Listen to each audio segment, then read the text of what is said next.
Sahabat hikmah, membayar zakat adalah salah satu kewajiban bagi setiap muslim. Sedekah dan infak juga dianjurkan dalam Islam. Menyalurkan zakat dan infak bisa melalui banyak cara. Melalui masjid sekitar rumah banyak dipilih karena mudah dilakukan.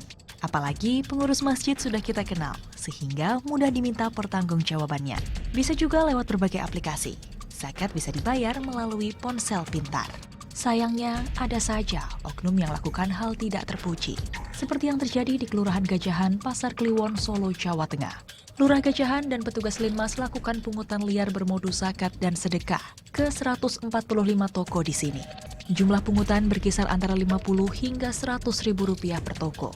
Hal ini membuat Wali Kota Solo, Gibran Raka Buming Raka, geram.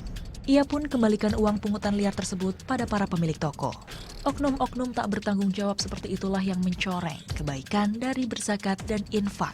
Selain itu, belum lama ini juga terkuak penyalahgunaan dana infak untuk kegiatan terorisme. Penyalahgunaan dana infak timbulkan keresahan di tengah masyarakat. Tak sedikit yang khawatir, apa yang telah mereka keluarkan justru akan diselewengkan. Baik sebagai upaya untuk memperkaya diri, apalagi untuk menyokong gerakan-gerakan radikal. Desember 2020 lalu, Densus 88 Anti Teror mengungkap fakta bahwa ada lebih dari 20.000 kotak amal yang terafiliasi dan jadi sumber pendanaan kelompok teroris Jamaah Islamiyah. Kotak amal tersebut tersebar di 7 provinsi di 12 wilayah berbeda. Hal seperti ini dapat mempengaruhi animo dan kepercayaan masyarakat untuk berderma. Padahal, zakat berperan sebagai sumber dana yang potensial untuk mengentaskan kemiskinan. Menurut data Basnas pada 2020, total dana zakat yang terhimpun sebanyak 233,84 triliun rupiah. Dana tersebut disalurkan dalam berbagai program seperti kesehatan, pendidikan, sosial kemanusiaan, pengembangan ekonomi, dan dakwah. Saudara-saudara, para pemirsa yang saya cintai, sekarang ini teknologi makin sangat memudahkan kita dalam urusan-urusan ibadah. Satu misal, kita ingin menyalurkan zakat, menyalurkan infak, bersedekah. Teknologi menyiapkan itu semua. Dengan mengklik aplikasi yang ada di salah satu smartphone kita, ibadah itu sudah bisa tersalurkan. Tetapi sayangnya lagi-lagi masih ada saja oknum yang menyelewengkan nilai-nilai ibadah yang dilakukan oleh orang lain. Ada dua hal yang ingin saya sampaikan. Pertama, orang yang melakukan ibadah, dalam hal ini bersedekah, infak, zakat, nilainya adalah ibadah dan mudah-mudahan diterima oleh Allah Subhanahu wa Ta'ala. Yang kedua, terhadap oknum-oknum penyeleweng tersebut, ini lain urusannya. Ketika saudara melakukan ibadah, entah itu sedekah, entah itu infak, entah itu zakat, menyalurkannya ke satu badan, saudara tetap dihitung sebagai orang makhluk yang beribadah. Tetapi ketika ada penyelewengan yang dilakukan pada lembaga yang saudara serahi, itu mah lain urusan.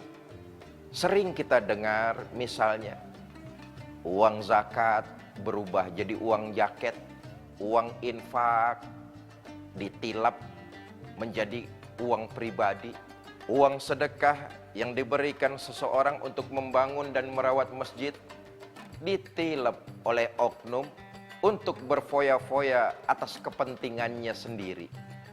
Perilaku-perilaku semacam ini memang ada di tengah-tengah masyarakat kita.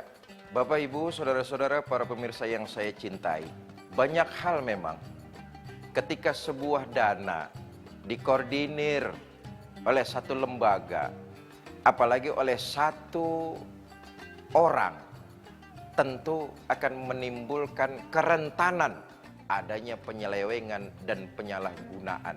Apalagi kalau kemudian tayangan yang kita saksikan itu ada sebuah unsur pemaksaan, berkedok agama, di dalamnya terdapat unsur pemaksaan. Setiap warung, setiap toko misalnya diwajibkan untuk nyetor sebesar 50 sampai 100 ribu. Lalu dana yang terkumpul tidak transparansi kemana ngalirnya. Saya katakan sekali lagi, memang cukup rentan terhadap penyelewengan, penyalahgunaan dana-dana yang dikumpulkan tersebut. Para pemirsa Net TV yang saya cintai, tadi saya katakan ini cukup rentan karena berkaitan dengan jumlah nominal uang. Karena itu pengelolaannya harus transparansi. Dan cara pengambilannya pun tentu dengan cara-cara yang baik. Kalau cara pendistribusiannya, penyalurannya tidak transparansi, wajar saja masyarakat tentu akan bertanya-tanya. Satu contoh misalnya, Badan Zakat menginformasikan tahun 2020, zakat yang terkumpul itu kalau dijumlah secara keseluruhan nilainya sungguh luar biasa fantastis, 230 triliunan. Sebuah angka yang besar. Kalau ini penyalurannya sesuai dengan ajaran agama, tentu paling tidak ada minimalisir angka kemiskinan, lalu terciptanya lapangan pekerjaan. Cuma persoalannya kan lagi-lagi, ini syarat sekali, rentan dengan penyalahgunaan dan penyelewengan. Tayangan yang kita saksikan terjadi di Jawa Tengah. Setiap toko, setiap tempat usaha dikutip 50 sampai 100 ribu. Kesannya jadi sebuah pungli, sebuah kutipan. Maka pantas sang wali kota marah besar. Yang dilakukan oleh sang wali kota kemudian memerintahkan kepada struktur di bawahnya untuk segera mengembalikan uang-uang tersebut. Karenanya zakat, infak, dan sedekah itu merupakan nilai ibadah yang kita lakukan dalam kehidupan ini. Keluarkan itu. Tetapi yang kedua, pengelolaannya harus dengan cara-cara transparansi.